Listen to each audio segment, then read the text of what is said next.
So for the stud advanced concept, I wanted to focus on 3-betting in stud because I think it's something that a lot of people are doing, but they're not understanding why, and they're not understanding what hands actually are good for 3-betting. And I'm going to address that in this quickie. So first of all, before I go on, a 3-bet in stud is not what a lot of limit hold'em players or Omaha 8 or better players might confuse as a single re-raise.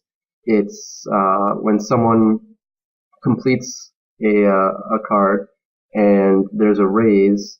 That's the first raise. That's just simply called a raise, and or a 2-bet. And then if someone re-raises, that's a 3-bet. So when someone completes and then someone raises, that second raise is a 2-bet, and the re-raise is a 3-bet. So for the example I put here, we have like an ace of spades who completes for 10, a king of hearts raises for 20, and the 3 of clubs re-raises for 30, and that's in a 10-20 structured game. So the purpose of a 3-bet, there's a bunch of different reasons that you're going to want a 3-bet in stud high, and the first one is going to be for semi-bluff and deception reasons. If you want to balance your range, you're going to need to 3-bet some weaker hands if you're 3-betting strong hands. So also for value, when you do have those strong hands, you just want to get a lot of money in because they play so strong. So this is going to be applicable in multi-way pots, but it's going to also be, most of my examples are going to be heads-up situations where they'll 2-bet your raise, and then you're forced with a decision to rather 3-bet or flat. So the two different scenarios that you're going to have is facing a 2-bet from an early position.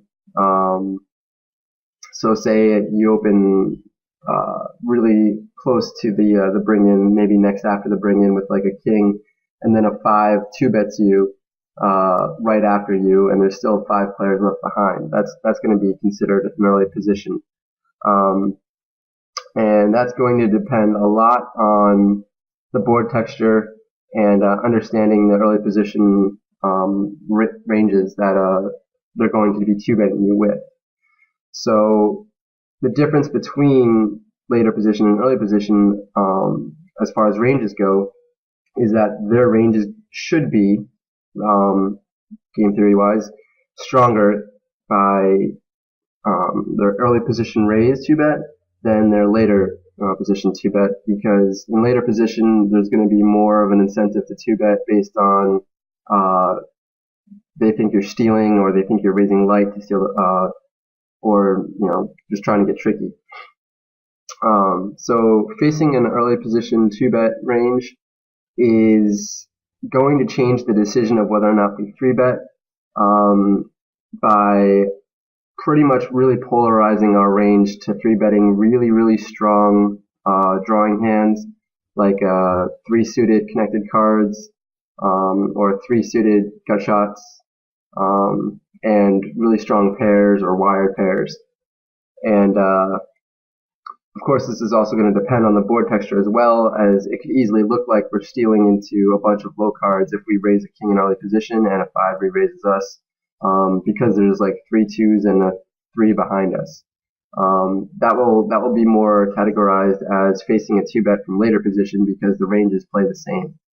So playing against a 2-bet from later position is usually going to be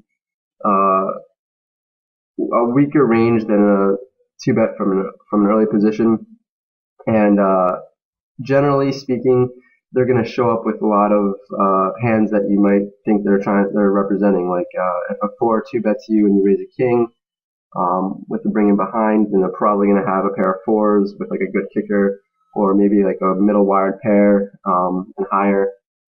Sometimes they'll come up with like a decent 3 flush with a high card. So facing an early position raise and facing a later position raise definitely affects their range.